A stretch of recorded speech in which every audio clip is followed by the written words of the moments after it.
Hi, and thank you all for joining us today. We are broadcasting live on the United Public Radio Network and the UFO Paranormal Radio Network, 105.3 on the Gulf Coast and 107.7 FM in New Orleans. Hello, everyone. Thank you so much for joining us today, and welcome to Ethereal Encounters Unveiled. Today, we're broadcasting live, as you just heard, on United Public Radio Network and the UFO Paranormal Radio Network, 105.3 on the Gulf Coast and 107.7 FM in beautiful New Orleans. Please be sure and join us in one of the various chat rooms in order to connect with our guests today. I'm sure that he would love to take comments and questions, so don't be shy. Pop on in and say hello. And if you're listening, of course, please visit us on the web, any social media, particularly YouTube would be great. We're also on Rumble. We stream just about everywhere. And you can find us under the name Ethereal Encounters Unveiled. So today, we have a really good topic, and I think a lot of us are very interested in it and feeling this way. If you've ever felt like there's more to life and more than just this path that we're walking on, you're not alone.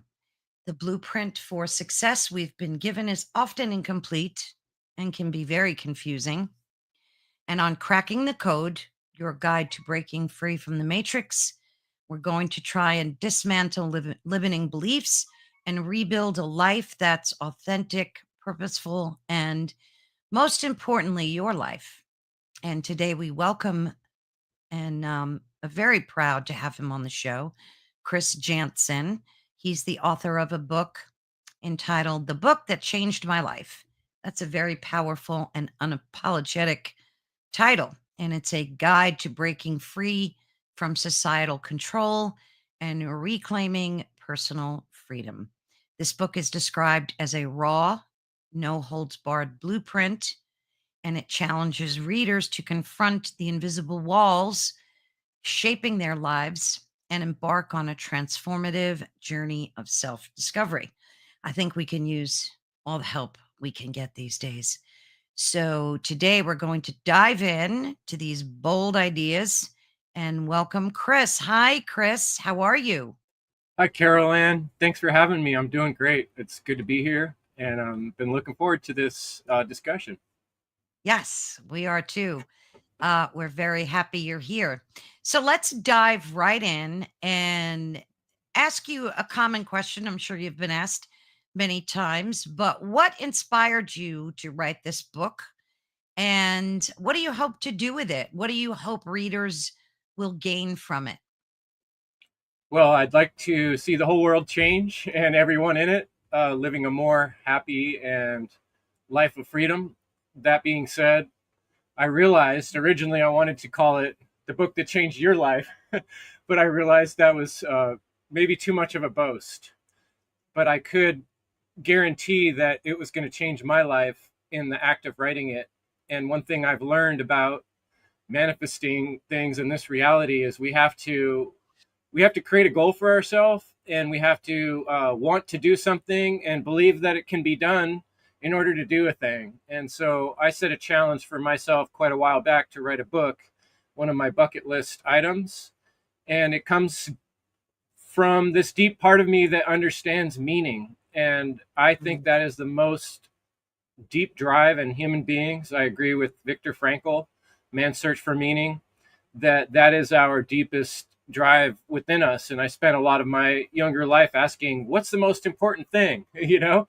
I got my whole life in front of me. I need to know what's the most important thing. And I've just been working on philosophy and started out in religious with my dad being a preacher, and Oh, kind of coming all around all these years to discover things for myself, what I see as reality and what makes sense from what I've divined. And this is my trying to put it out there in a simple, concise method, in the hopes that someone like me at that younger age might be able to read it and not have to go through the same type of struggles I had to go through. yeah, I hear you on that one. I hear you on that one. We talk about that a lot on this network, and we get some clarification. And I think that a lot of folks are experiencing this spiritual journey, this new journey that everybody, this awakening that everybody seems to be having. So, when did this start for you? Like, when did you start to awaken? At what age? And what did you do about it? Did you just start podcasting, or how did your journey begin? Podcasting was a big thing, and I would say I've had several different types of matrix awakening experiences in my life. When I was like 13 and I was going to church every week, my dad was preaching in Christian churches. I got this book, and it was the teachings of Brother Lawrence. Hmm. And Brother Lawrence, the story in his book was he's sitting there staring at a tree out in the middle of nowhere, and he all of a sudden gets this realization that he can talk to God anytime, all the time. And I remember at that age starting to get comfortable with that concept and recognizing that there is sort of this voice in my head, not a voice like us talking, but an answer to questions. If I just Hmm. like really say a question consciously and wait, give it some time, it's like somewhere in there the answer's there. And I played with that a lot, and I felt like I was going through this experience like Brother Lawrence of being able to speak with God all the time for and then you go through years and belief systems change. For me, Christianity fell apart when I was 18, 19. So that was Hmm. another big matrix awakening experience. But the big one happened to me when I started discovering podcasts. A friend at work said, "Hey, you don't listen to podcasts? You should." And I started getting going on the podcasts. And I remember Freeman Fly was a big one, and I loved his show. I always loved weird stuff. I love when people talk about whether it's aliens or giants or anything mysterious that has always intrigued me and got my attention. But it Hmm. took on a whole new level for me at 9/11, September Hmm. 11th, because I was standing there right when that happened on the television and saying, nah. And I remember calling my buddy and being like, dude, this is some kind of inside job. Buildings don't Yeah. just fall apart like that. Yeah. I knew from the first moment, I was positive that there was some sort of treachery going on. Yeah. And and then I got real into researching. I wound up buying an iPad. That was back at the time of Hmm. iPad 2. And I remember sitting there and I was just playing all these dumb video games like hunting, shooting deer and stuff. And then all of a sudden I'm like, man, this is like a crystal ball. I can Mm. ask this thing any question. Like, why am I wasting time, building little pyramids that shoot things when I could be getting the answers to the universe here? Yeah. And Yeah. I thought about it for like a day or two, and I was like, what is? And I was like, I want to know what happened with 9/11. It's been like 10 years, and there still isn't seem to be any real truth coming out. It still seems like that lie is out there, but people must have questioned it all this time. So this is like, yeah, 2011. And boy, did I go down that rabbit hole we all know so well now. And it started with 9/11, and then I got deep into weather engineering, Mm. chemtrails, and weather manipulation, Yeah. weather Cloud seeding. engineering. And that really kicked my butt, to put it Mhm. nicely. I spent a solid year questioning, going back and forth. I needed to feel solid on this because every time I would try to talk to people, I would get these weird conversations where it seemed like people were just trying to shut me down or get out of the conversation. Mm. And the intelligent people that I looked up to at that time, I worked at a superior court as a maintenance man. And I approached police officers, the sheriffs. I approached a judge who was a 5-star general in the Air Force. I approached everybody I could think of and tried to talk to them about this topic of weather engineering. And because I had the keys at the courthouse, I would go up on the roof and I would take pictures of the sky. And it became very clear to me that there was something going on. Geoengineering Watch, Yeah. Wigington, got my attention, and that just it did something. It was the most unique awakening experience I've had. I Mm. couldn't sleep for 3 days straight. I started questioning everything, and I had to just stop working. I told them I had to take like a mental leave, and I still Wow. describe it as part midlife crisis and part spiritual awakening. But I don't try to say that I'm an enlightened being. I'm more enlightened than I was, but I still got a ways to go. Oh, yeah, I we think. all do. We all do. But yeah, Yeah, it's it's been a trip. interesting. Yeah, once you go down one rabbit hole, there's so many twists and turns, and it just takes you everywhere. How has Right. AI affected you, in the wake of our AI journey that we're going on? Well, it's sure going to change things. Yeah. For me, it's actually been a tool.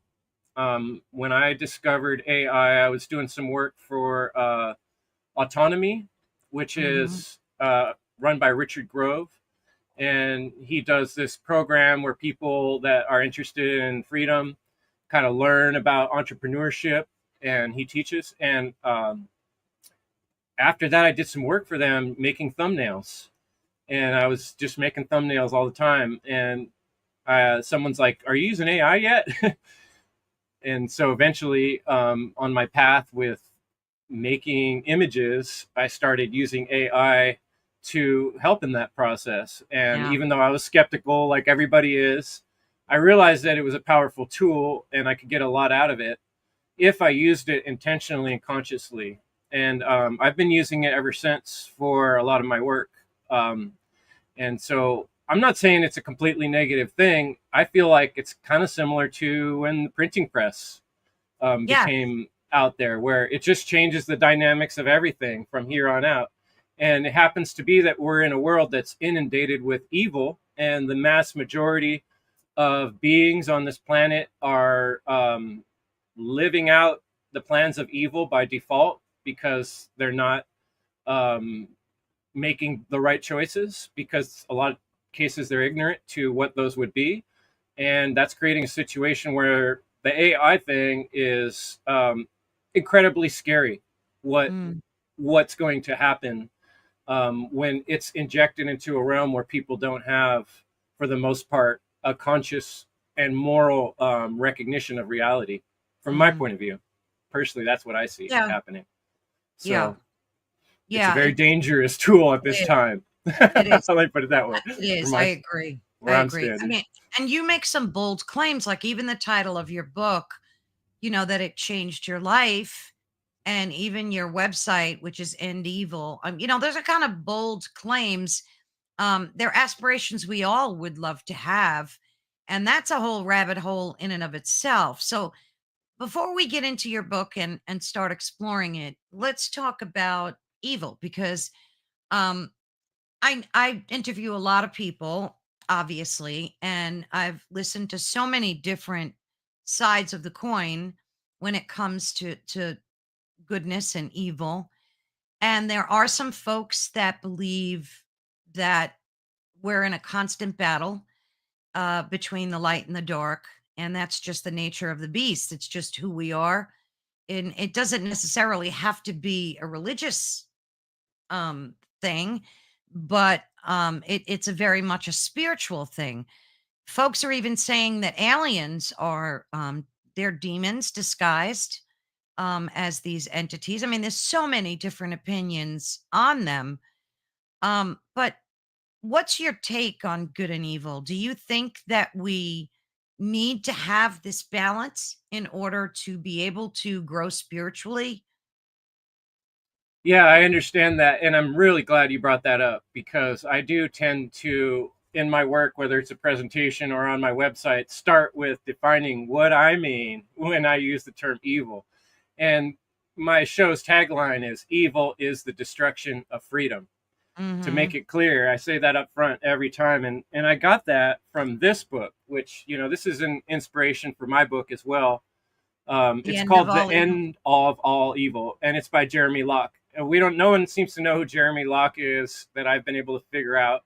The book was out of print, and a friend of mine got some printed. So I have this book available on my website, endevil.life, as well, because it's such a great book. It's really short. You can read it, in a sitting.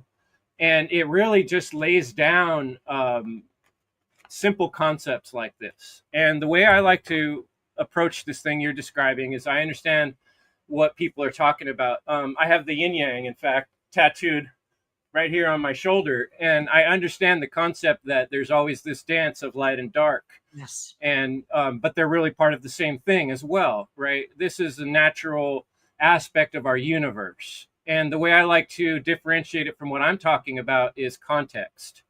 If we're maybe this life's over and we're floating out in the cosmos with our other divine sisters and angels or whatever we are, ethereal beings, and we're looking down at what's going on earth, we can say, oh, there's always going to be a struggle of good and evil. That's, Hmm. that's like an objective way to look at this big totality of the situation, and it's true. However, what I'm describing in evil is the destruction of freedom in the context of being in a human body and living a human life.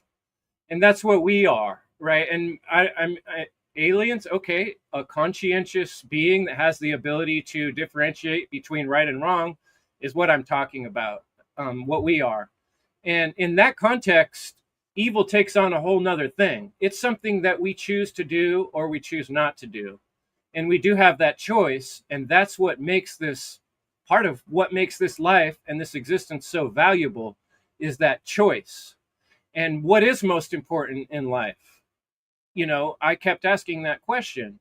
And at the end of the day, I realized that evil is a way to understand the choices we make that are forms of stealing, that take things that aren't ours, that like just simple as the golden rule. What would you not want done to you? Right? We Hmm. have the ability to conceive of this, and yet we want to kind of push it away and turn it into these far out thoughts like, you know it's great to have philosophy, light and dark and hot and cold, but they're all really one thing. Hot and cold only are part of a spectrum, right?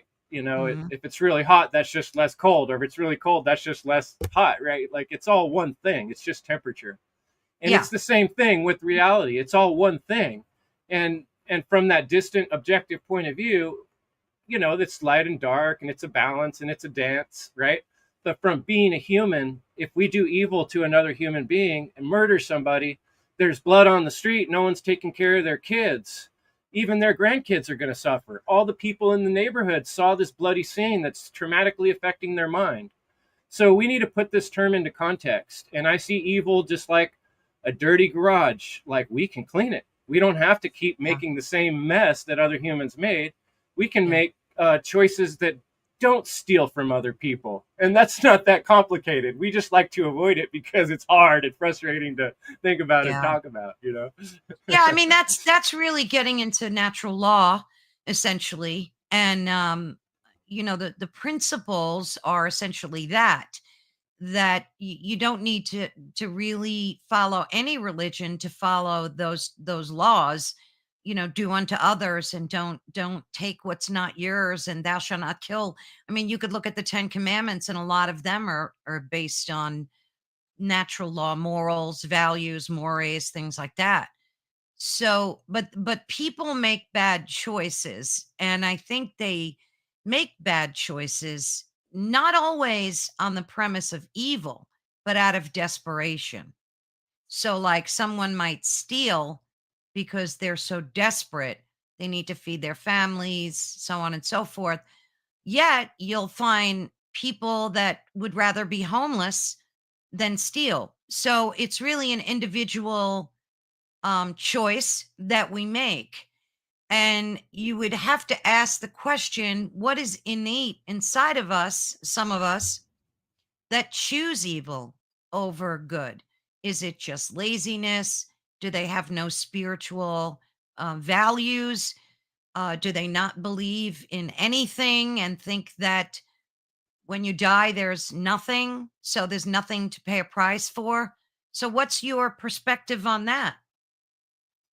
Well, I try to stick with what I know in my experience, and I try to speak from that point of view because it's real easy to start judging other people, but we can't be in another person's mind and body completely.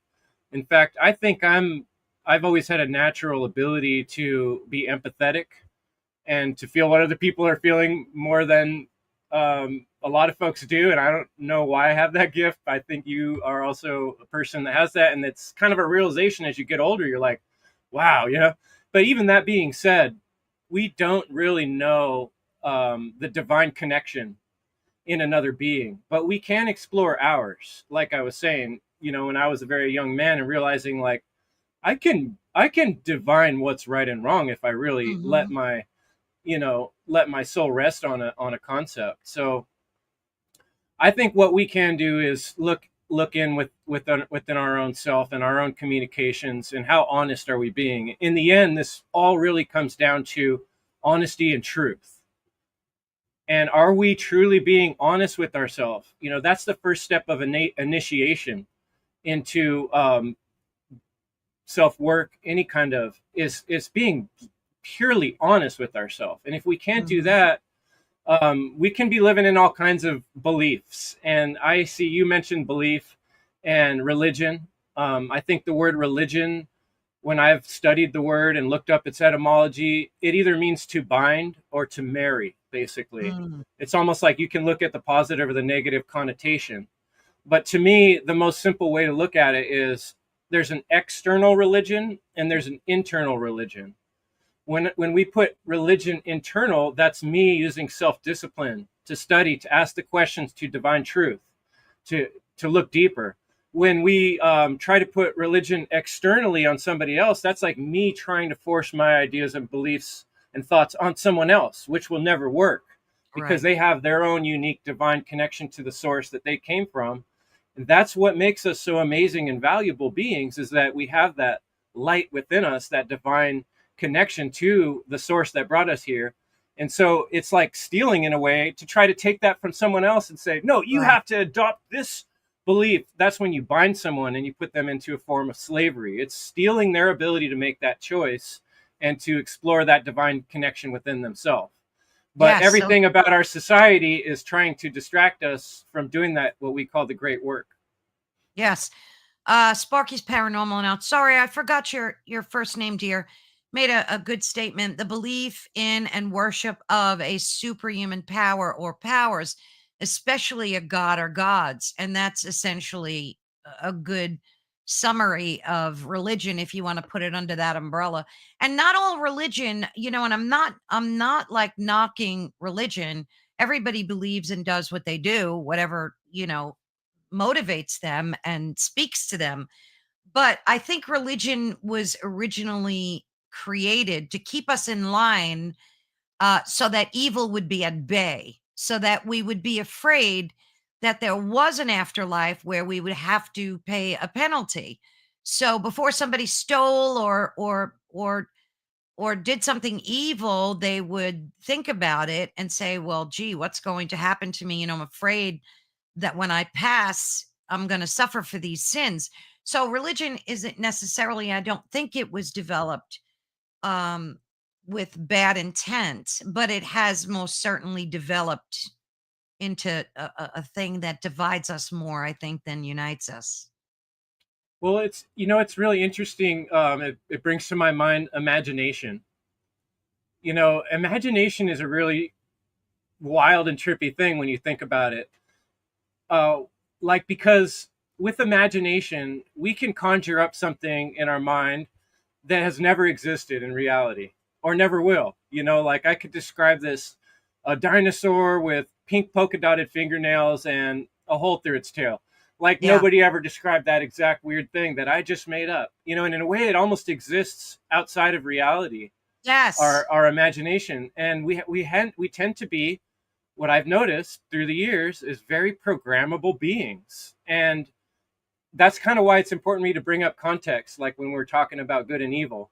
There's Mm, so many I've noticed, like especially on job sites, people that think they really struggle with the idea of thinking contextually, and they want, or a concept, they want instructions, because instructions and dogmas are easier on the mind, right? yes. And a lot of us are born into this world and sort of cuddled and coddled, and no one asks the hard questions. And if that happens through a large person of someone's life, they just learn to follow instructions. And when you bring to them a new concept, they're like, okay, what am I supposed to do? They want a list of Right. reasons. And it's Right. the same thing if I try to talk about the concept of freedom or the concept of anarchy or the concept of sovereignty.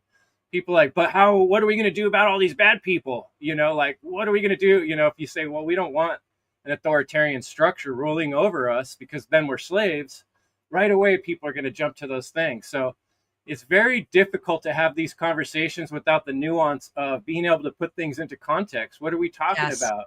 Are we talking about our personal journey, or are we talking about what other people should do, Right. or how Exactly. we're going to affect other people through our personal journey? It gets all confusing. And so I like to Yeah. stop and kind of break those things apart a little bit whenever I can.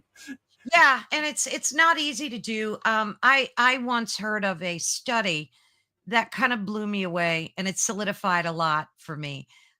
This psychologist took a group of children and he put them in a room, and he, of course, had a video camera on, and he gave them a set of instructions, and there was candy at the front on a table. And he said to them, I'm going to leave the room, and you all have to promise me that you will not touch the candy when I leave. Well, long story short, he left, and all the kids started eating the candy. Well, then he came back and he put a chair in the room, and he told all the kids that a magical, invisible princess was sitting in the chair, and that she was going to be watching everyone to make sure that they didn't take the candy when he left. Well, when he left, not one kid took the candy, not one. Yeah, So it's that's pretty powerful. amazing. Yeah, very powerful.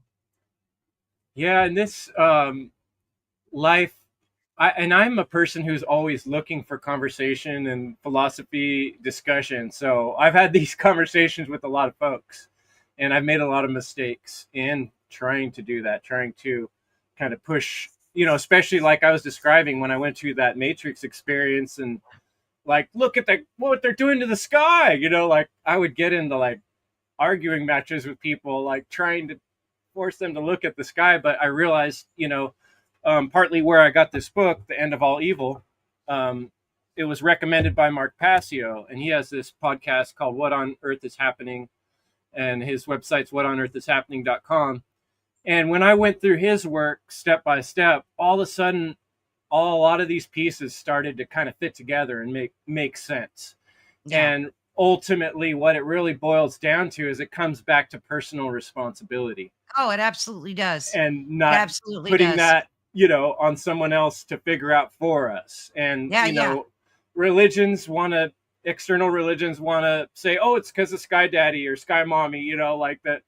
There's always putting the blame or the responsibility somewhere else, some other, and it can happen in the UFO communities too. Like we're waiting for the light workers that are coming from, that are being, it's like someone else is going to save us, right? And that sort of takes the There's no one coming. responsibility off of us, but we are supposed to be the ones. Why else are we Yeah. here? What is most important? What are we Yeah, doing yeah. here? Yeah, there's That's no one coming. No one coming to save us. Allison made a good point. She said, each to their own. But as far as I'm concerned, religion is just another method of control by people of people. For example, the Romans completely butchered the book allied to the Bible. And that's so true. That's so true. Religion has been, I guess, butchered, morphed, changed over the centuries. And I think people have a lot more freedom and don't feel as compelled to follow. But yet, there's a lot of religious, like renovation happening where people are turning to Christianity. What's your thoughts on that? Do you think it's just people that know that something is out there that's better than the life that they've been living, and they're turning to like something like Christianity? Yeah, I think there's a combination of reasons. And um, I use the Bible quite a bit. I have a study Bible right here, and there's quotes, some of my favorite quotes from the Bible. 1 Corinthians 13, I live by: love is patient, love is kind, love does not Yes. envy, love does not rejoice in the wrong, but rejoices with the truth. Love bears all things, believes all things, and hopes all things. I don't think I have a better definition of love than that. All the sayings of Jesus, like Freeman Mhm. Fly used to say, the stuff that's in red, Yeah, yeah, the um, stuff that's in red. there's awesome truths in many things we can study and look at. But if we allow ourselves to adopt someone else's belief system on faith, then we also allow ourselves to get manipulated. And that's the scary part of it. Like the person was mentioning, Sparky's, yeah, it's been used all through time to manipulate people because it works. Like you said, if I tell this group of people there's a magical angel watching, or look, the wall's bleeding blood, if I Yeah. create that situation, and then people start thinking, oh, he knows the divine, and that makes their life easier. Now they don't have to think about it anymore. But then I come around and say, well, we're going to go invade the next town because God told me that's cool, right? And they don't have the ability to discern in their mind because they've already sort of given away that most valuable thing that we have by living here on this realm, is our ability Mm, to discern right and wrong. And I think personally, that's what this is. That's what yeah. we're doing here, is learning morality. I think the very structure of reality is morality. Mm, And, that's, to me, reality, morality, freedom are basically all the same thing. So that's the yeah. way I see it. Yeah, we largely suffer from cognitive dissonance. A lot of people can't let go of their beliefs.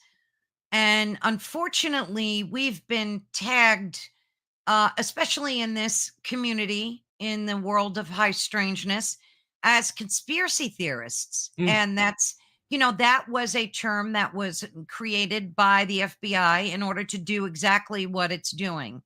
When essentially we're just truthers, we're just searching for a modicum of truth.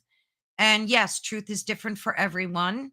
And some people say there is not one particular truth. I mean, if you think about it, it could be true because look at science, it's evolving and changing all the time. So, what was true yesterday is absolutely not true today. But when it comes to evil and goodness, I think those things really do have hard truth. So, you're either good or you're not good. I mean, is that right? So you either make right decisions or you don't. Well, that I agree with that part about right decisions or not, and it can't always be discerned easily from another point of view. Deep down, one has to know their own decision, and if someone else tries to judge it, I can see where it can get wrong. That being said, I do think the truth, the way I see truth, the word itself means that which is true. And if we start to kind of get relativistic too much about that, then it also opens the door for a lot of manipulation, right? And so I think it's important to, yeah, we all have a different perception, and our whole Mhm. experience is one of perception, and we're always going to be filtering through our own lens of perception. And so it's very hard sometimes for one individual to have the whole totality of truth. But I think that's where the importance of principles comes in. And I Mm. think principles are mostly lost on the modern age, and they need to be re-understood, the idea of principle, because principle allows us to kind of boil down reality till we get to the things that are absolutely unchangeable, immutable, like natural law. That's what that term is talking about, is something that we don't control. We don't create it. It's not a technology. External religions, governments, they're all a type of technology, something that's created. And so the other thing you were talking about that I wanted to make one quick note on before I hand it back to you is science. I think the modern religion of the world is scientism, and Mhm. that is what it's pseudoscience. It's accepting headlines. It's accepting, oh, all those people studied that for years, so they must know better than I do. Not to say we shouldn't read and study what other people have, but accepting it just like a religion with faith creates that same situation where we know people are being manipulated. Look at, like I talked about, Yes. 9/11. On mass scales, people are being manipulated about things that are really preposterous, and that door's open because of this belief in science. Like, I even had people telling me through COVID, don't you believe the science? And I'm like, wait, you're not supposed to believe science. Science is what we do in our daily activity of testing things and getting consistent results and Exactly. realizing, yes, that is conclusively true, or no, it's not, or I'm not quite sure yet. I got a little more to figure out. I need to talk to some more people and read some more stuff. Yeah. But I think it's really important to be clear, and this is being honest with ourselves. What can we really call true, and what is our perception, and what is other people calling true? Not Mm, necessarily mean it's true. Just because a lot of people say it a lot of times, or it goes way back in history, does not really make it true. that's True so, is so true, right. just like a rock is a rock. We could call it whatever we want, but it's still what it is. Yeah. Yeah. Like there are some truths that are impermeable. They just don't change. And, like I said before, if you look at the 10 commandments, some of those are, thou shalt not kill. That's like, there's no truth in there. It's either you're not supposed to take the life of another human being, bottom line. So, there are some hard truths. Absolutely. I agree with that. Yeah, and I think I used to kind of be more like, what I've realized is there's a bit of a progression. Like if you're having a conversation with somebody, like if you're talking to someone that doesn't believe in God at all, I'm okay with that statement. I don't believe in God. Like, okay, what do you mean by that? What are we talking about? God, that word is often, two different people are using completely different definitions. And like if you grew up in a particular religious setting and you got to a certain age and you got frustrated with the hypocrisy and you threw out the baby with the bathwater, and a lot of people have done that. And that's, most atheists I've met are actually reacting to religious dogma, right? As opposed to kind of putting things into context. And what I mean by that is we don't have to. I guess I lost my train of thought a little bit. What What what I'm about getting? people? Yeah, go ahead. No, go ahead. I'll just take your question. And it'll come back Yeah, to me. it'll come It'll come back back to to me. you. It's interesting because as much as we're seeing a rise in spirituality in terms of people following, religions, we're also seeing a rise in like satanic practices as well, where people are turning to evil. They're turning to these diabolical practices. And I'm not just talking about like witchcraft or, things of that nature. I'm talking more about evil satanic practices. And we see it everywhere. It's embedded in our music, in our television shows. It's just everywhere. So, what do you think accounts for that? Do you think that people just decided that they would rather worship an evil entity as opposed to God?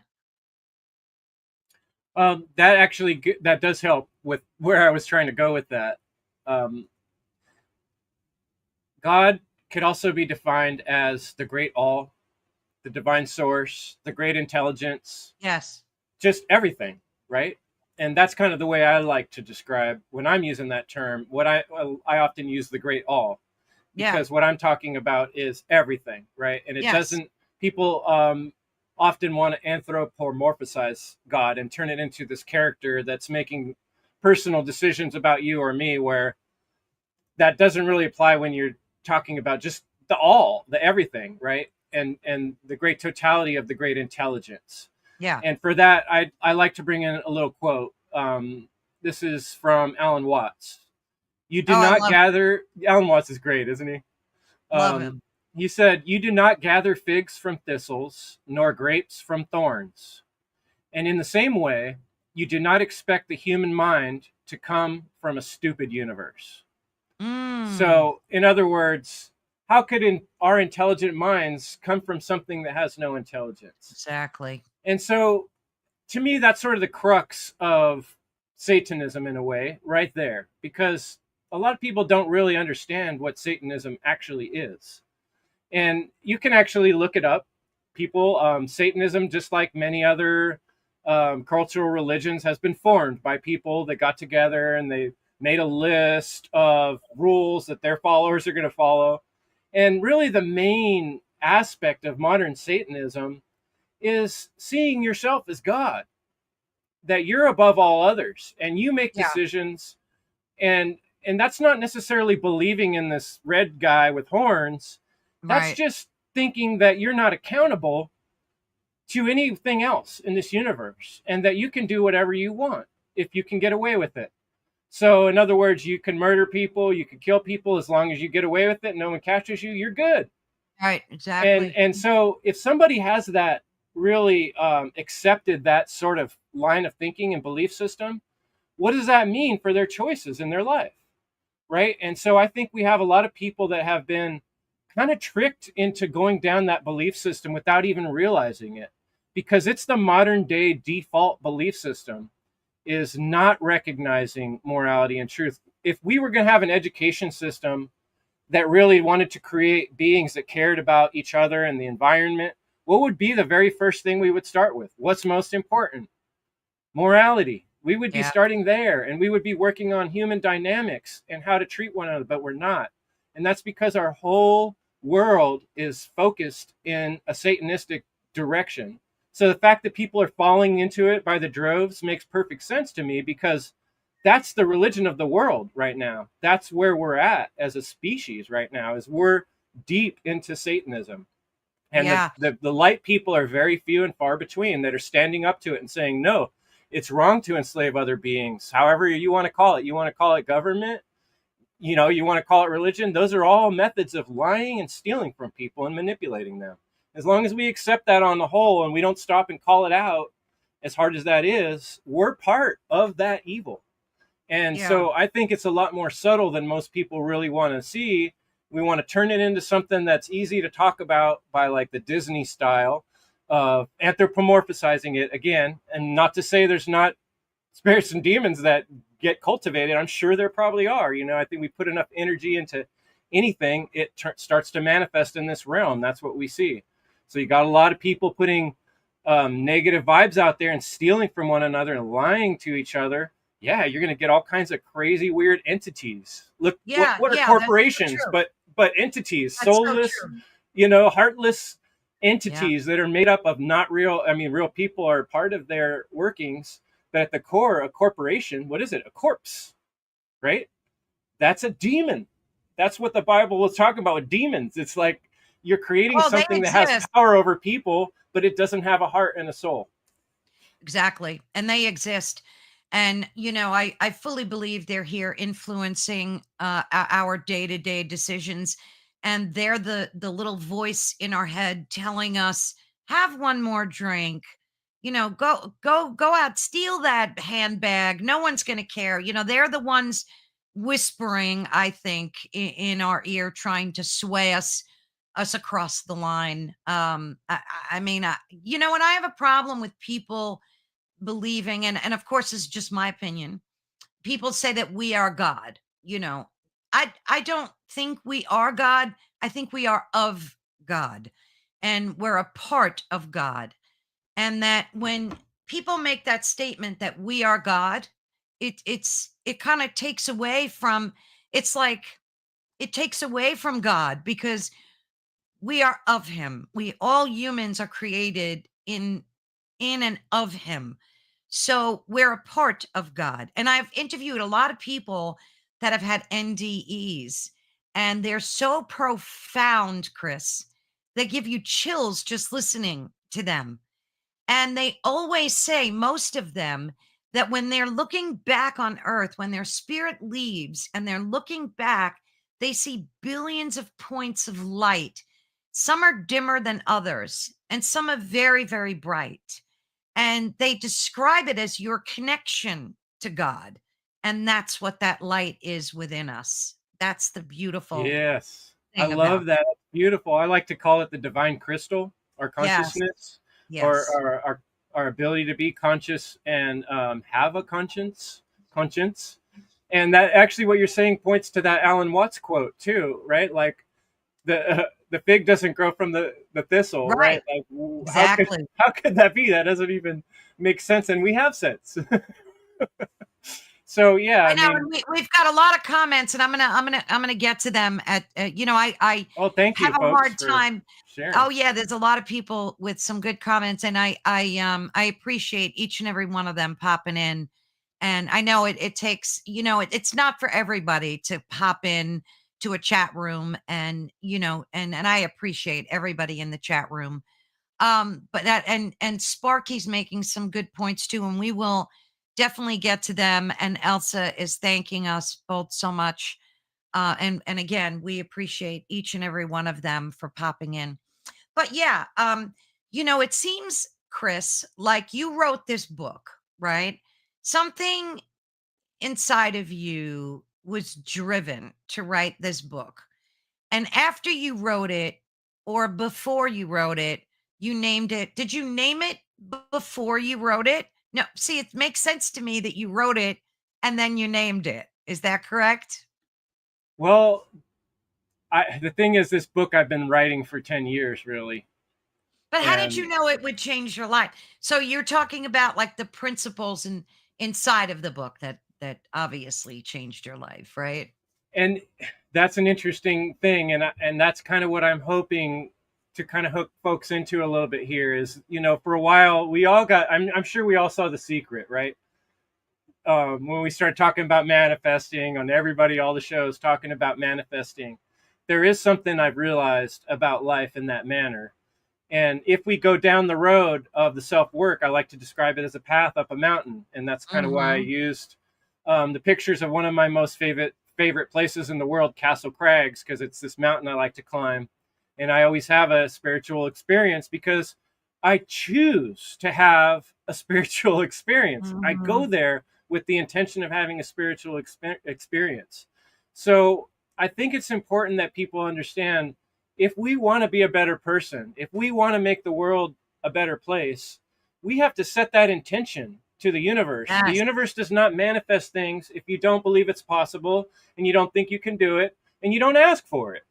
And Right. so I'm asking the universe, I want to change my life. And not only that, I want to change other people's life, but I'm not going to make false promises.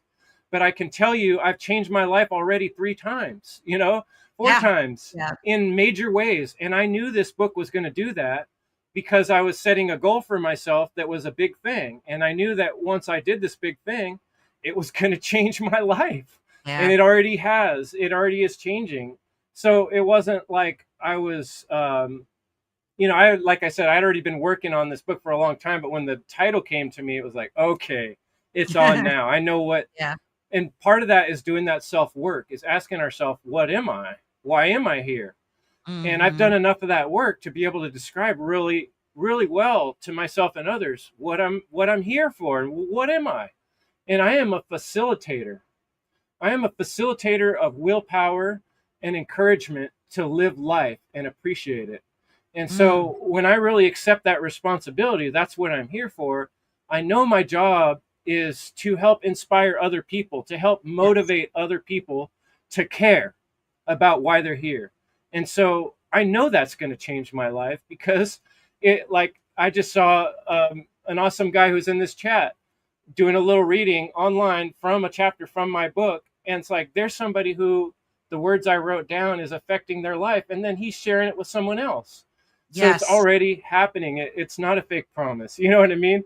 But I did Yeah. want to make something that was exciting that could draw people in, sort of like the end of all evil. Like, we need to, there is a certain aspect of marketing and advertising and all this. Like, how do we get people's attention on the things that Exactly. matter most? And it really comes down to, like, where does willpower even come from?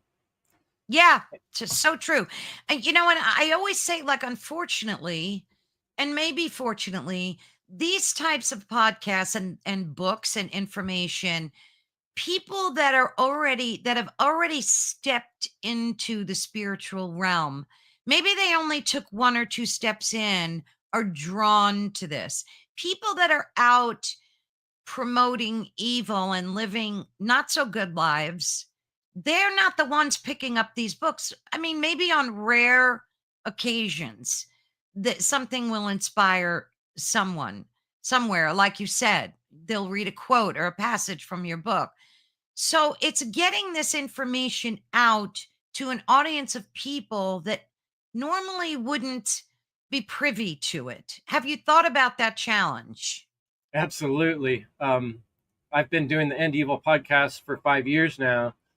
And every week I think about, how do I reach more people? How do I say things in such a way that it makes more sense? And in so many of these difficult conversations with people I love and care about, and they Mhm. get stuck on things from my point of view that I want them to understand. And I struggle with it all the time. How do we reach people? But one thing I did realize is, when I was looking at willpower, to answer that question I raised, where does willpower come from? I posed that question on social media to everyone I could think of. Where do you think willpower comes from? And I feel like one of the best answers I got is, things that we're afraid of, that we fear, that we don't want, that scar and scare the crap out of us, are the things that inspire us to do something in the world. And for me, knowing the amount of human trafficking that's going on, the amount Oh, of children that are being abused behind the scenes, it might be worse than it's ever been in history. We really yes. don't know just how vast this problem really is. And anytime where I start feeling like a loss of fuel, I'm doing my podcast or doing my show or getting my book done or whatever it is, I think about that. I think about thousands or millions of children being human trafficked, put in these terrible situations. Who knows what they're doing to these kids? And not enough of us are engaging and really doing something to change the dynamics on this planet. It might not be able to change it today, but perhaps our children and grandchildren might start catching on and be able to put a stop to that stuff Yeah. completely. Because there's no Yeah. reason why it couldn't be stopped completely on the Yeah. entire planet. If humans really cared about children, we would never allow a single child to ever be abused in that way. And if we really look deep into our hearts and discover our will, we can use that as fuel to get out there and do something that matters and leave a legacy, so that your children and grandchildren will look back at you as like, well, I'm sure glad that Carol Ann was speaking out about truth and all the strange things in the world that people don't understand, because now we have a legacy of understanding of how to face these things, which we didn't Yeah. have when we were kids. And that's why we're in the Right. situation we're in. I think that that particular topic, sad to say, has always been dating back thousands of years, where children have been treated in such terrible ways. And I think with the advent of the internet, like so many other things, it has brought this topic to light. And it's good in a way because it's exposing the darkness. And there are many warriors out there fighting the fight to save these children. So it's kind of like a double edged sword where these traffickers are using the internet to do these dastardly things. But then again, you've got a lot of people that are able to catch them and stop it because of the internet. So it's like a double edged sword for sure. But how do you change something so remotely evil in someone to do such things? I mean, these people have compulsions that they don't even understand. Right. And there's so much in our world that's that way. There's so much trauma out there in the world, and we have people that are in all kinds of difficult situations, and we ask ourselves, how do we fix? And I often think about, once a ball's rolling down the hill, how do you stop it? Right. It's already going to take its course to an extent. But what we can do is, when we make a mistake in our own life, is try to see, okay, this is why the mistake happened. How do I avoid that happening next time around? See, because Hmm. trauma is cyclical. If you've ever Yes. known anyone who's been sexually abused, Yeah. anyone that's been, their parent was an alcoholic or physically abusive, it tends to happen that then the next generation Yeah. follows in those footsteps, or at least they struggle big time with this trauma, and it affects their life. They're not able to Yeah. be just like your average person, happy go lucky, because they got Yeah. traumatized. Yeah, it's So like a we have to start generational to curse. recognize the cycle and Right. educate the next round before it hits again. And every once in a while, you have someone that says, you know what, I'm not doing this anymore. I'm not going to Yes, hit my kid. My dad hit me. I'm not doing it. exactly. I'm gonna And stop that it. is when the choice changes when we Yeah. recognize our divine Yeah. crystals yelling at us like, we need to stop this Yeah. and listen to It's call, right? interesting, you wonder like what sparked in that person. They just woke up and decided to change their life. Sparky said, "We don't need people to speak out. We need people to act." And that is so true. But speaking out sometimes leads to action, which is good. And they said, as I have done for the last decade, everyone can spend a day a month in a group to help these kids. Everyone can. Yeah. I mean, there's definitely ways. And fortunately, like I said, there are a lot of warriors out there that are fighting, these dastardly deeds that are being done to children. It's so tragic. Yeah. So you explore in your book both the inner landscape of the mind and the towering structures of control in the outer world. Can you elaborate on how these two concepts like connect? Sure. I think what you were just talking about is very applicable because we can do something like Sparky saying, absolutely. Everybody should be doing something because if everybody did, changes would be happening. Yeah. That being said, can you imagine one person trying to take over a whole town or a whole community of people that are living on the land? Well, they'd have a struggle. If there was a tribe of people living in the hills and this one person says, I don't want them living in there, I'm going to stop them. Well, it'd be pretty hard. But Mm, now, if that one person were able to manipulate a bunch of other people, maybe with a belief system, and say, hey, let's all form like a group, and I'll tell you what, I'll come through and take 10% of all your money every week. And then you guys will use that money to get rid of the bad people, right? And all these mm, people kind of fall for that, right? And eventually get together a whole army, right? Or a little military because you got all this money that you've been taking from all these people. And now you can.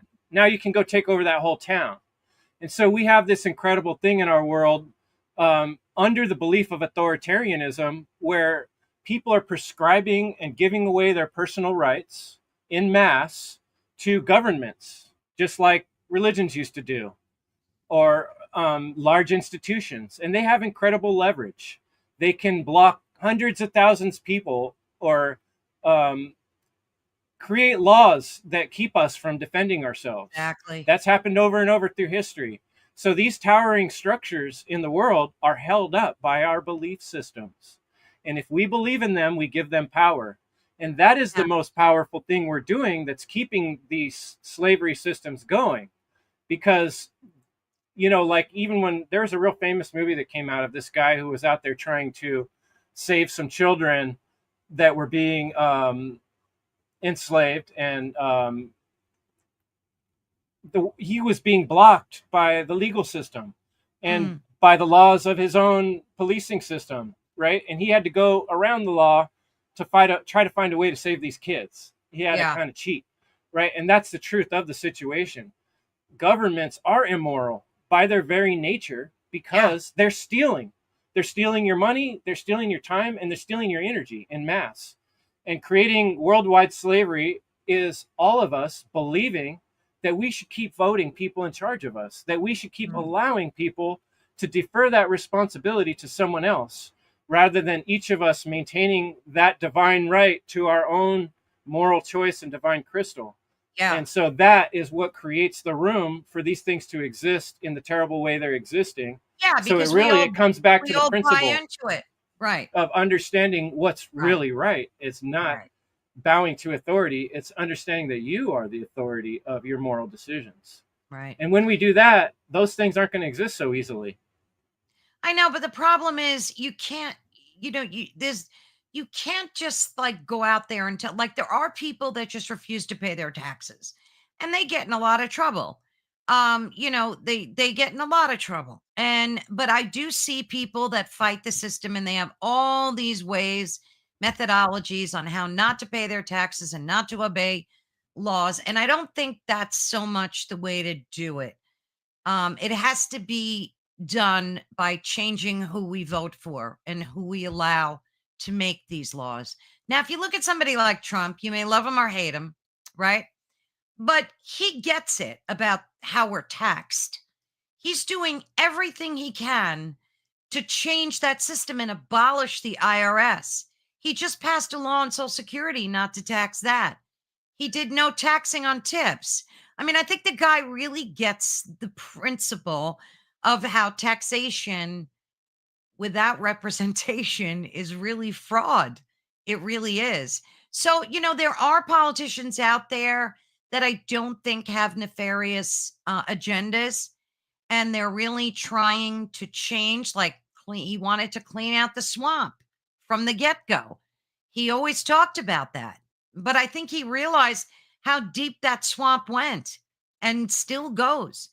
So, we have so much corruption in our government, and it's so difficult.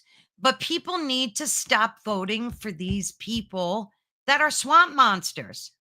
And I think that's the way to initiate freedom and I mean, I, anarchy. I guess it's good. It's good to have these discussions, and respectfully, I disagree. My point of view is that any type of voting or being part of any type of system that is a system of coercion, you're contributing to that coercion. And if, the whole system of voting is dependent on the majority rules, right? Hmm. And so if you're in the minority, that means that the majority is making decisions for you, and you've lost your choice to Yes, you say have. yes or That's no. true. And so as Yeah. long as we keep allowing that type of system to be legitimate, we're legitimizing the stealing and the coercion of other human beings. And it's just tide's going to go back from one way to the other of one evildoer for another evildoer. Every president is pushing the button for hundreds of people to die on a daily basis. Ever since I've looked it up, there's somewhere between 75 and 100 bombs being dropped every day. And if you're putting yourself in the position of being a politician, you are party to that Yeah, you wrong are. being done. And if you vote for that person, you are a party to that wrong being done. I always like that comedian, George Carlin. He's like, you guys voted for these people. I did it. Exactly. It's so But really, true. it's not about just voting or not voting or paying taxes or not paying taxes. We each have to make our own personal choices in the rest of our life, what we can do or not do. But I think the deeper thing that I'm really challenging people is not necessarily literally in the physical world as much as understanding these concepts and principles to the point where we get it on a deep down layer why that's wrong and why we shouldn't do those things.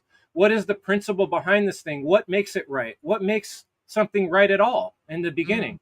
Because if we really understand these things, every person then has the tools to discern right from wrong from a very early age. Yeah, we're not going to wind up having psychopaths ruling over us, right? But right now, a system is a reverse funnel where it puts psychopaths in charge of people that are decent, that want to just do good. And that's always what it Yeah. will do.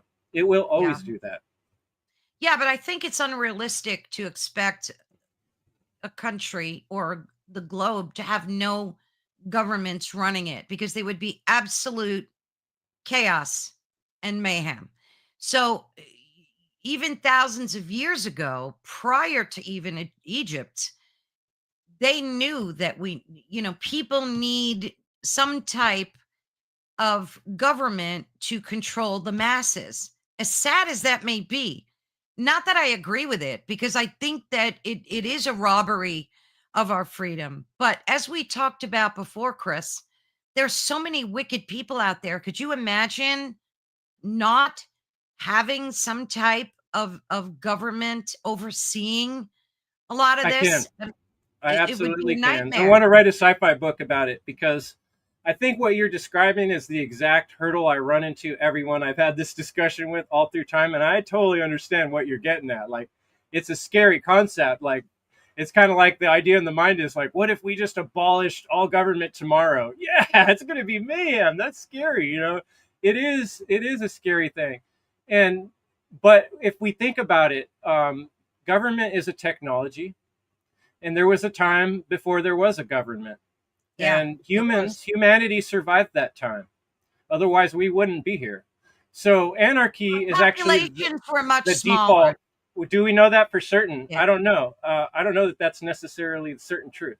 I do know the principle of good versus evil, and I know that we can choose to do one or the other.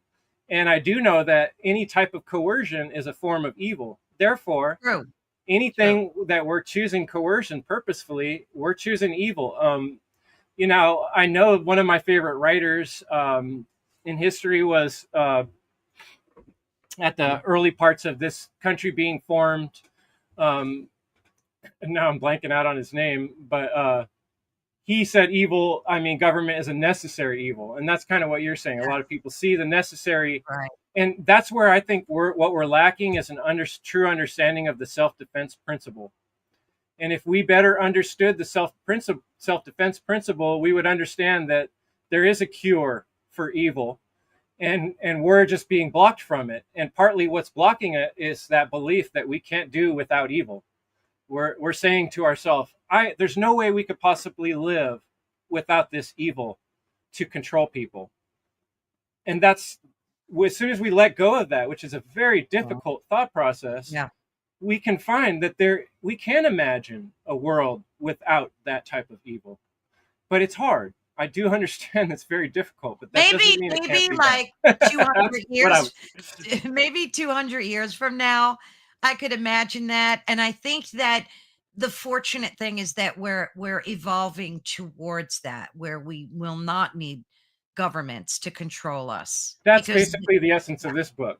right, Is it says it's just a matter of time till this exactly. happens. But do we want it to be 200 years from now, 2,000 years from now? How many of our grandchildren have to go through this before we wake up to this realization that what we're doing and calling okay is perpetuating evil, just like we talked about in the cycle of violence of trauma with children or alcoholism or abuse?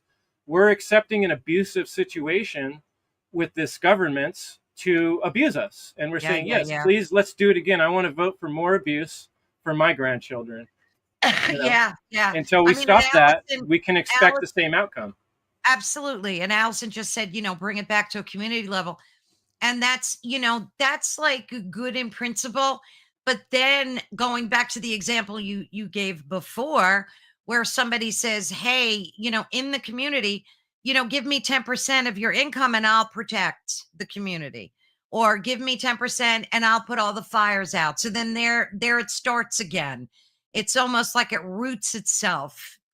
It just Well, I does. mean, it's one thing. What if we did pretty much just what we're doing, but just without the coercion, right? Mm. Like, there's people that would say, "Oh, you don't like this country, then move out." I've heard that over and over. People tell me that, just move Oh away. I'm yeah. like, wait a second, I was born here, man. I didn't Right, ask right.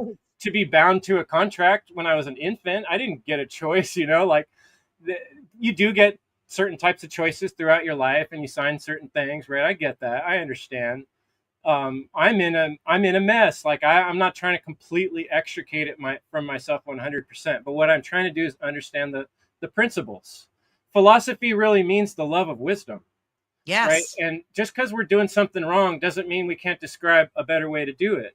And that lack of imagination that has become pretty commonplace, I think, is what's holding us back from imagining that better future where we experience freedom, because the law of freedom works that way. The more Yeah. evil we do, the less freedom there's going to be.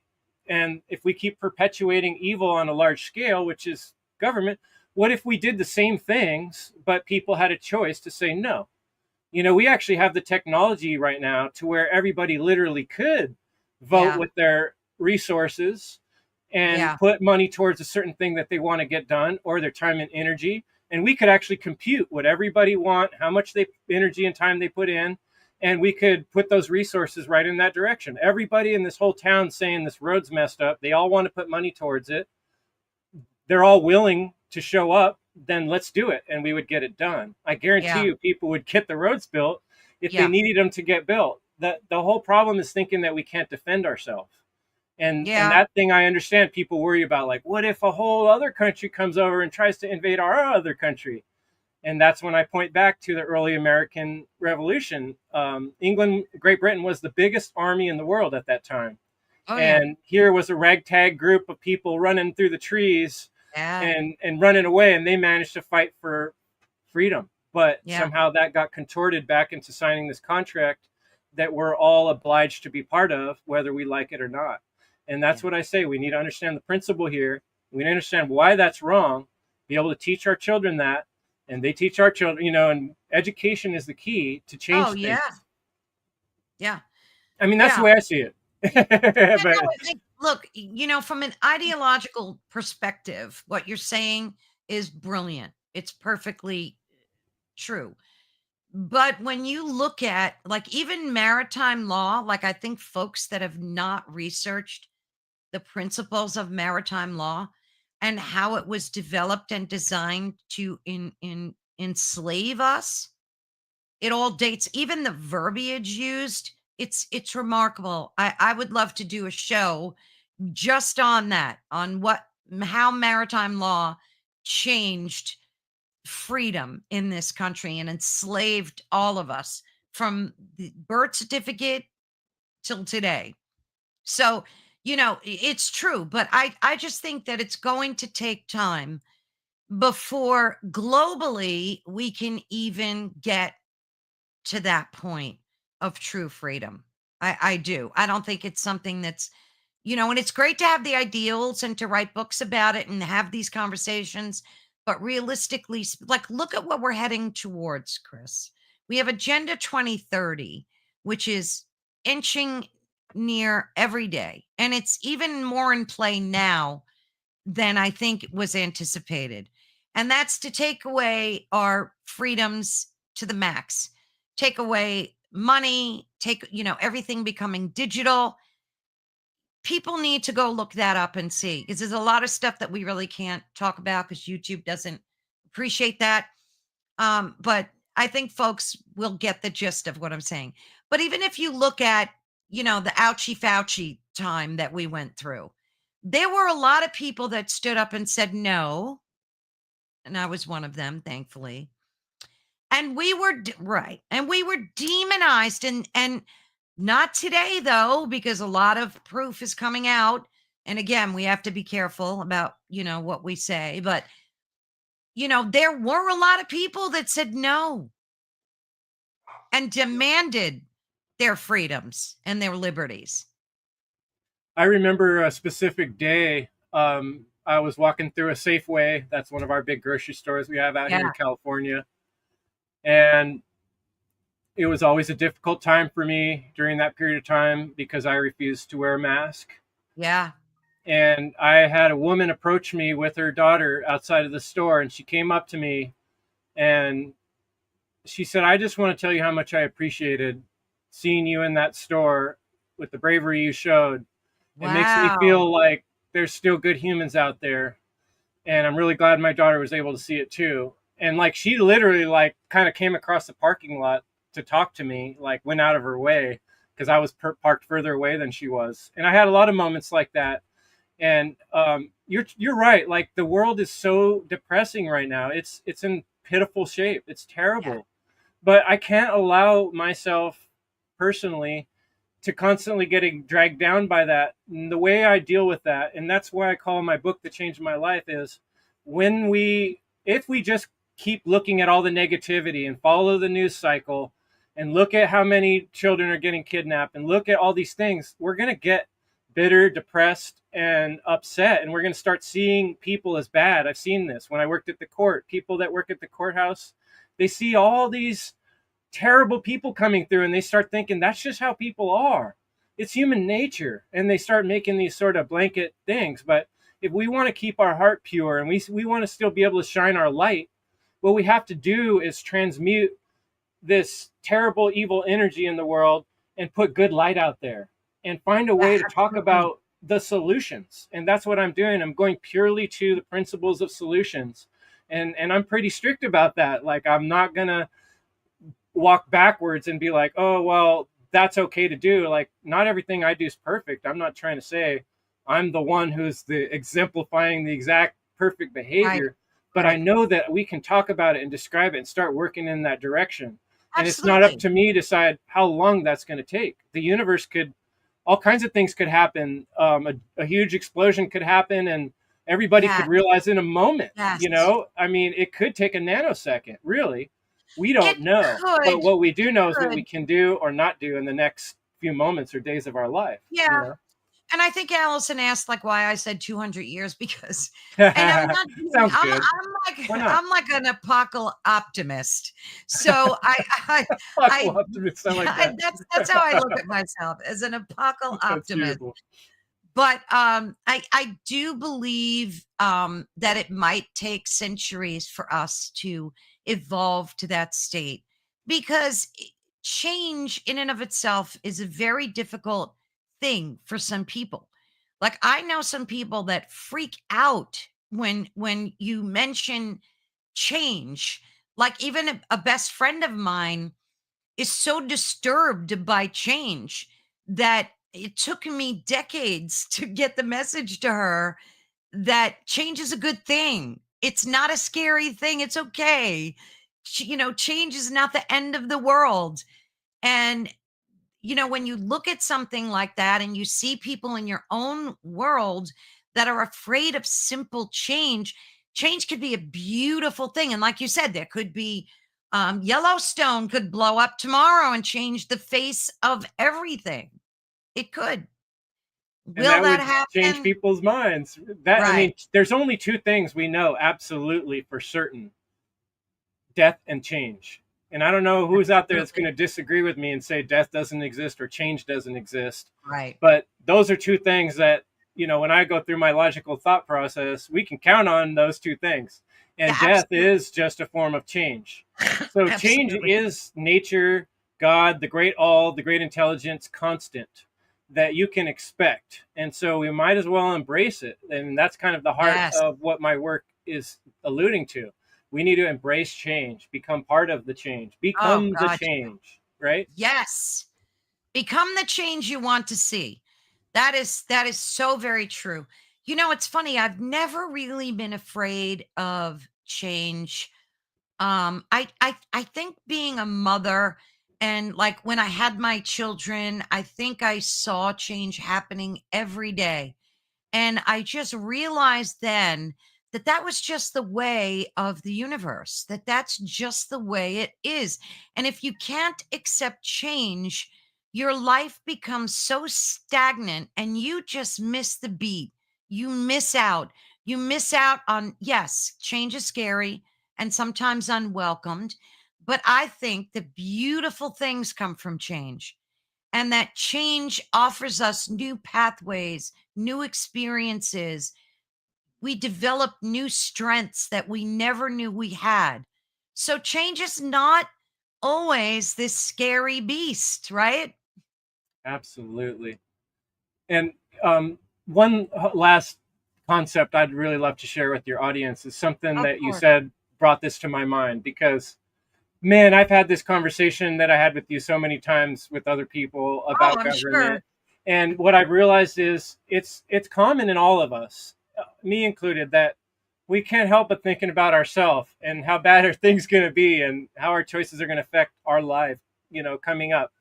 But there is an aspect of this thing that I call the great work is stepping beyond that. And I often think about this movie, The Never Ending Story. Oh Um, my well, the God. book really, because the movie actually takes out part of the part I'm describing.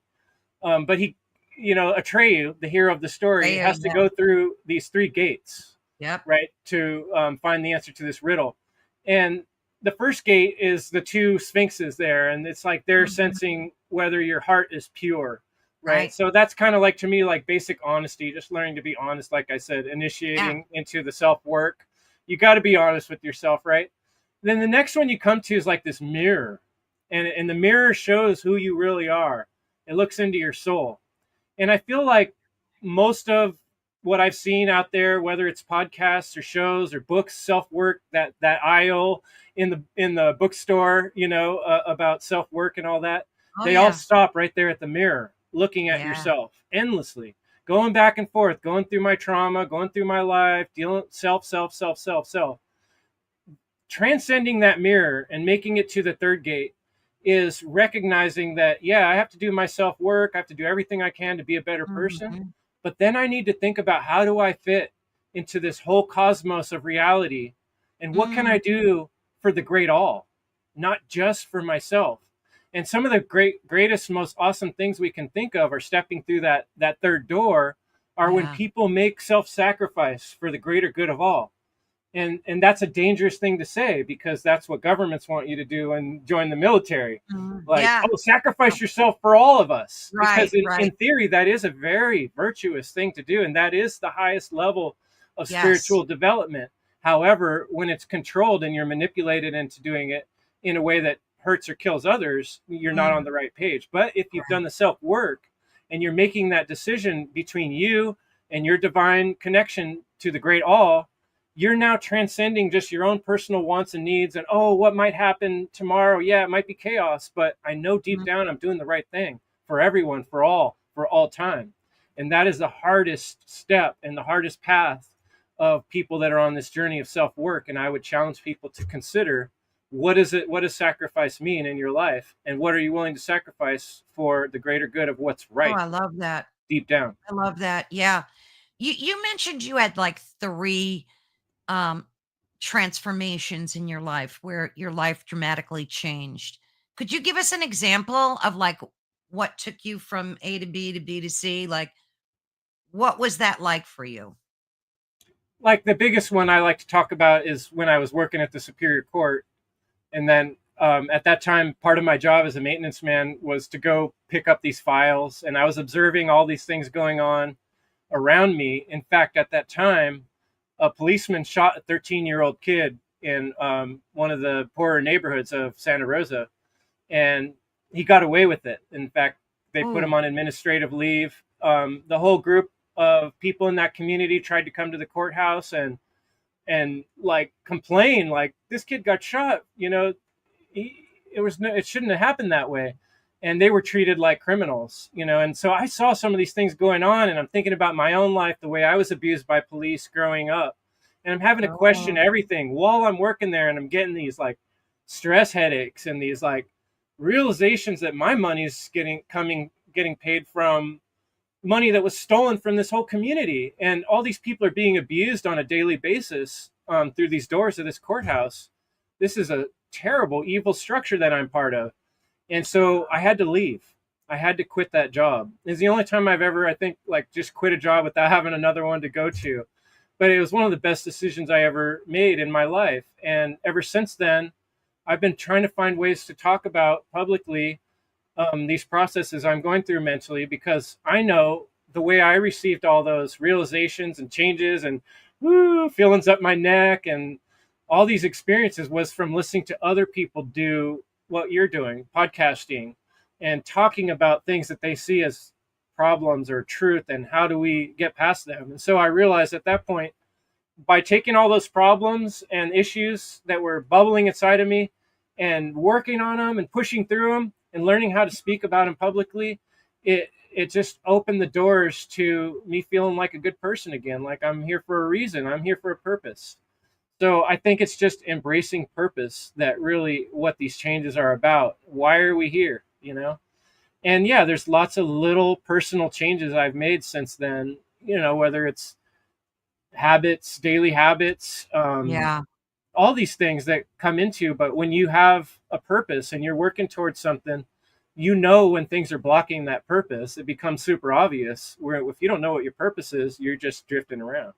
So that's, to me, why it's important to go through life-changing experiences. But they're difficult, and they will make you feel like you're going crazy. Trust me, I felt like I was going nuts. It's Oh, not I could easy. imagine. Yeah. So you must have had something happen in your childhood with authority, like you mentioned, you were bullied by police or not treated School, so was it school? Yeah. I mean, that was one of the worst that Yeah. haunted me for whatever it was, 16, 17 years. I had nightmares after for a long time. My spirit did not appreciate being treated that manner. And Did you looking go to back now, I Catholic understand why. Those was it people had no Catholic right. school? Was it Catholic school or No, just regular old just school. regular school? But forcing a bunch of children together in a room and taking a young boy like me who is full of energy and wants to go out and run Yeah. around and jump through the trees to sit in a line and say exactly what we tell you, or we're going to send you to the Yeah. principal's office, and no daydreaming, by the way. Right. All those types of coercion that they were forcing me into weren't natural, and it went against my spirit at a very young age. Yeah. But religion too. I remember being at church and my dad dragging me by the ear out of the church because I was laughing during communion. And to me, Mm. it seemed preposterous. It seemed silly as a like 6 or 7 year old kid. We'd be standing in line, getting ready to do the communion thing, and I would start feeling like I was going to laugh. I would try to hold it in as all as I could. And I would get up Yeah. there and he'd say, "This is the body of Christ." And I would just Yeah. burst out laughing. It was silly Yeah. to me. And I how, get it. looking back as a kid, how do you expect a kid not to express the natural feeling within them? It Right. seems silly to me. And Yeah. I was forced through coercion, that no, you have to do this, right? Luckily, my dad instilled in me, I want you to always question everything, and you are allowed to question anything. And Oh, he that's gave me the good. greatest gift anyone ever gave me by telling me that. And that's why I've been able to think things through and question those things and maintain aspects of things I learned in the Christian church, but also realize that other aspects of it don't fit into the bigger structure of Yeah. reality that Yeah. I see from my own point Do, of view. do you think it's possible for us to, and I always think of the movie as a good example, like Neo, he was the one, obviously, and he broke free from the Matrix, right? So, do you think that it's possible for us to do the same? Could we live within the Matrix and still be free of it? To an extent, I always think of the not just Neo, but Nemo, which is funny because they both have the same root word. And I've looked that Right. up, and Neo means new, to make a Yeah. new, or new man. And Nemo from Finding Nemo is the Yeah. best allegory for me because Nemo was a little fish out in the ocean, right? And So he got cute. scooped up and he got Yeah. put in the dentist office inside of a fish tank. And in Yeah. that fish tank, all the other fish, well, except for the one, they'd been born in fish tanks, right? And so that's the world we're living in. We were born into a fish tank. All Yes. of our friends, all of our family, all the structures, they're all inside of the fish tank. And when someone like me comes along and starts describing anarchy where it's free, it's like I'm describing the ocean. I'm saying there's a Right. whole ocean out there we could be living in. And to people that grew up in fish tanks, that seems silly. That's a goofy Yeah. conspiracy theory. There's Right. no such thing as the ocean. The only one that talks about the ocean's that crazy bird, and he's Yeah. crazy, you know? And that's why you were saying earlier about the way the word conspiracy theory has been become a weapon Yeah. to keep us from looking deeper into things and realizing that all conspire means is to breathe, you know, to Exactly. breathe together. And Yeah. when we breathe together something that harms others or steals from others, we're breathing into the Mhm. world more evil. Or we could inspire, and breathe imagination and positive things that aren't Yeah. stealing into the world. I So love that. it's a difficult process to talk about the ocean of freedom in a world when we've never really experienced it. That's such a great analogy. I really like that. And it reminds me of like Plato's allegory of the cave, I where they love Plato's just Cave. Yeah, right. It's such a great like way a framework to kind of wrap your mind around it. See, it's funny. I see like my from my experience that I've been able to break free from the matrix up here. So I may not have in the physical world because I'm still abiding by the matrix rules, but up here I have freedom. I am free. Is that a good way to think I about love it? that. And how else are we ever going to get actual Exactly. physical freedom for more people if we don't even understand or believe the possible concept Right. is. I think of I already mentioned him once, Viktor Frankl, but Yeah. his book is so amazing because he describes that actual experience of being in the concentration camp, and he describes this concept in there of seeing people smoke their last cigarette, is what he Yeah. calls it, and Oh, he's like, you know that someone's going to die within a day or two once they smoke their last cigarette, and it's like you could almost see it on their face, right? yeah. They've sort of given up, and I think that that is a true thing about life, and that's kind of why I focus so much on motivation and inspiration. I realize that a lot of these discussions I wind up just butting heads with people, Yeah. and somehow I need to connect with people on a more heart-based level and just kind of like Absolutely. bring that light, because if someone really starts communicating deep within and really asking these questions, they should get the right answers. Me or no me, my book or no my book. Who cares what books are out there? It should be in the code of reality written, and you shouldn't. Yes, It doesn't matter that I said it or Carol Ann said it. It matters that it's real or not. that's right. That's right. And that's another reason why I love doing these podcasts, because I get to have such amazing conversations with people like yourself. You may not agree on every point, but holistically you do. And you're kind of like strangers when we met. And yet now, an hour and a half later, we've connected on so many wonderful playing fields of ideas and thoughts and hopes and dreams. And to me, that is freedom from the matrix. It is, and that part of the reason I use the tree of life behind me here Yeah. is because to me it symbolizes interconnectedness. And Yes. this is another truth, principle of reality, that we are all vastly interconnected. And the modern world wants to fragment everything and box everything into different Yeah. categories and call it this and that.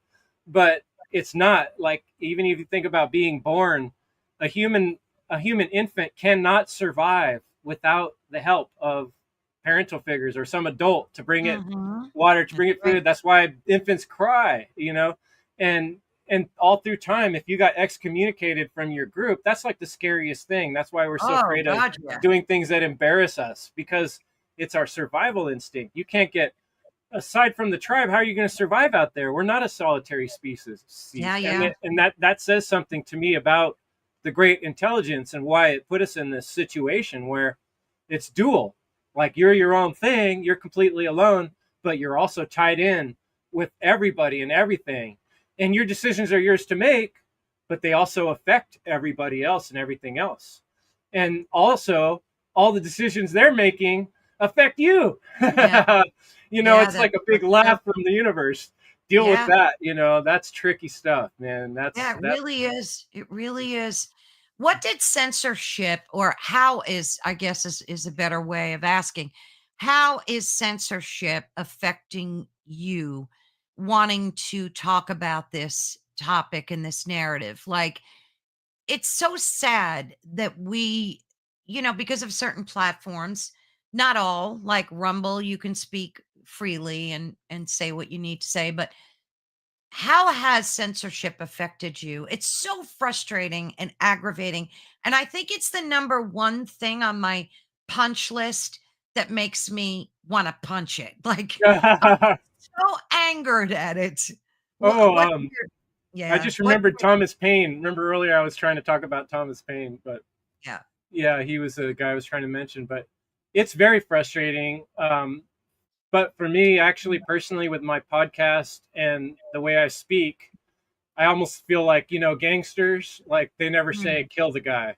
They always say do the thing, Yeah, do the thing, And so right. I've kind of already, because I talk Yeah, about philosophy and I talk about the spiritual journey, there's not a lot in there that gets stuck. But good.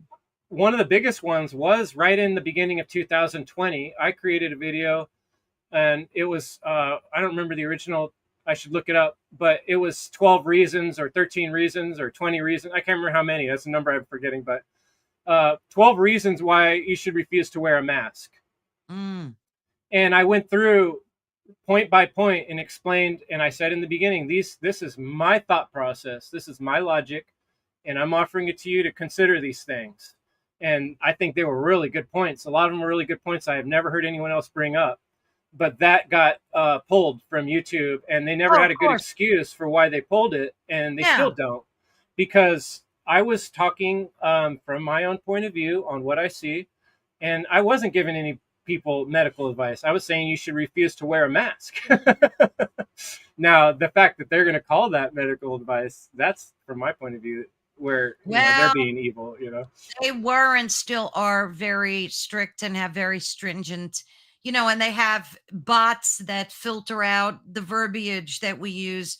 And the minute you say something, against their protocols, bam, you're done. And it's so upsetting and sad. And I would think that it's gotten somewhat better, but we still have to be very, very careful what I would we, expect it's going to get worse would really you, soon. Yeah. And the reason in I what think that is regard? because people are continuing to support these structures of authoritarian control. Yeah. And how are they not going to do that? Authoritarian control systems are going to control. Just like Mm, corporations are going to try to make money, governments are going to try to control the people that they yeah. control. That's what they do. And there's a whole world of secrecy that we'll never know about. And people are accepting that in mass as being, well, that's just the situation. There's nothing we could do about it. And as long as that Mm, belief system persists, you're going to see a heck of a lot more censorship. And I would predict we're going to see more checkpoints and more reason to show identification and that type of thing in the future, because that's the road we're going down. That's the ball we got rolling down that the hill is. right now. Yeah. So don't expect anything different, I would say, unless people want to activate and start speaking up loudly and clearly and understanding the difference between right and wrong and be able to clearly say what is a right, an action that does not cause harm to another. Until we're able Exactly. to do that in mass, we're going to go down this road of seeing where this leads, more slavery. Yeah. I love that word and how you phrased it, unless people want to activate. And that's exactly what happens. There's some little switch that just triggers and you just decide, no, I'm not going to allow this to happen. And you can see that happening globally, by the way, for many different reasons that we won't get into. But a lot of people are activating across the globe. And I think that's hopeful. Me too. And I tend to be an optimist and idealist. And I've actually had to kind of fight that part of myself to be more of a realist as part of my own personal self work journey. And Yeah, sometimes it does come across as bitter pill, but that's why I emphasize so much at the end. It's about love, it's about care, it's about using our heart, it's about becoming a better person than you were. And how can that be, construed as being, exactly. negative? I mean, See, what would be the you're an point of even doing all apocalypse, this if we can't do something right? better, right? You see, you don't know it, but you're an apocalyptimist too. Yeah, I like that. I love that. That's awesome. So, what are you working on now? Are you working on anything or just promoting your book? Um, well, yeah, I mean, I am still kind of in the process of trying to promote the book, but people want to go to endevil.life. I have a store, and I've been sending the book out personally to people. It does exist on Amazon, but I don't really necessarily even want to point people in that direction because Mm. I like to sign the book and send it to someone Oh, nice. and be able to follow up with an email and say, hey, what did you think? And I recommend everybody gets this book, short read, The End of All Evil, and I got that available too. But I have a bunch of projects in mind. What I really want to share with people right now is soundpath.org. A lot of my friends are involved in this huge freedom event coming up in Philly, Labor Day, and amazing musicians are going to be coming through, like Derek Bros 33 and Presence, and there's just like it's going to be an incredible event, and so I want people to know about that. Check out soundpath.org. And then I also want to tell people about freedomundernaturallaw.com. We're planning Freedom Under Natural Law Conference number 5, and that's going to be in February 2026. And we already have a bunch of speakers and musicians lined up for that. So those are the two big things going on right now in the great work. That's awesome. That's awesome. And they can get both those books on your endevil.life Yeah, website, there's a correct? tab that says store up in the little corner. Correct. Yeah. Well, it sounds like you've got a lot of exciting things going on. And I really commend you for wanting to, have discussions like these and motivating people to make these changes in their lives and keep up the good work. You're doing terrific, Chris. Thanks, Carol Ann. And I got to compliment you on your process. You're so professional and Oh, thank you. leading up to the show, and the way you ask questions are deeply insightful and thoughtful questions. And, even if we had a little moment of disagreement, you're super respectful and considerate. And I think that your show is probably opening the doors for a lot of people to realize things they might not have realized other ways, and talk with people of different Yes. groups. I think that's commendable, and I really appreciate what you're doing here. Thank you. Oh, thank you. That meant the world to me. And I'd love to have you come back again. Oh There's yeah, I'd so love much to. more. Yeah, You there's could so tell much it's easy to more. get me talking. Yeah, Just yeah, shutting me yeah. up's the hard part. No, I love it. It was such a wonderful conversation, so inspiring. And I will be reaching out to you. We will definitely schedule another talk. Right on. Awesome. Thank you. Thank you, Chris. I'll see you soon, All dear. right. Have a good evening. Bye Take bye, care, guys. hon. Bye bye. So that was so awesome. Chris is such an excellent guest. And Oliver knows every time I say goodbye to people, he comes right over. He's such an amazing beast. I love him so much. He's such a good boy. But thank you again, Chris. We had such an electrifying conversation about your book, the book that changed my life, as so it's called. And I love your fearless vision for shattering the invisible chains of societal control and igniting personal transformation that has left us inspired and ready to think about our own paths. Definitely check out his website and book. And thank you, everybody in the chat. Oh my gosh, I love each and every one of you. I love seeing you engage in part of the conversation. And my thanks goes out to each and every one of you. So thank you all for tuning in. You've been listening to Ethereal Encounters Unveiled live on United Public Radio Network and the UFO Paranormal Radio Network, which is 105.3 on the Gulf Coast and 107.7 FM in New Orleans. Stay tuned. The next show coming up is called Beneath the Hollow Moon with Carrie Lynn Shellhorn and Laura Lee Potvin. That starts at 7, coming up very soon. I think they start at 7:10. I'm not exactly sure. Stick around, stick around. And after that, we have The Outer Realm with Michelle Durocher. And she has an in-depth discussion about dogmen with Sir Byron M. Bowden. Oh my goodness. Got to stick around for that one. So yeah, thank you all so much. My love and God bless each and every one of you. Don't forget to tune in tomorrow to Ethereal Encounters Unveiled as well. We have Tobias Whalen tomorrow, and we are going to be talking about Mothman, and it's such a great conversation. Thank you all so much. God bless. Stay well. We'll see you soon.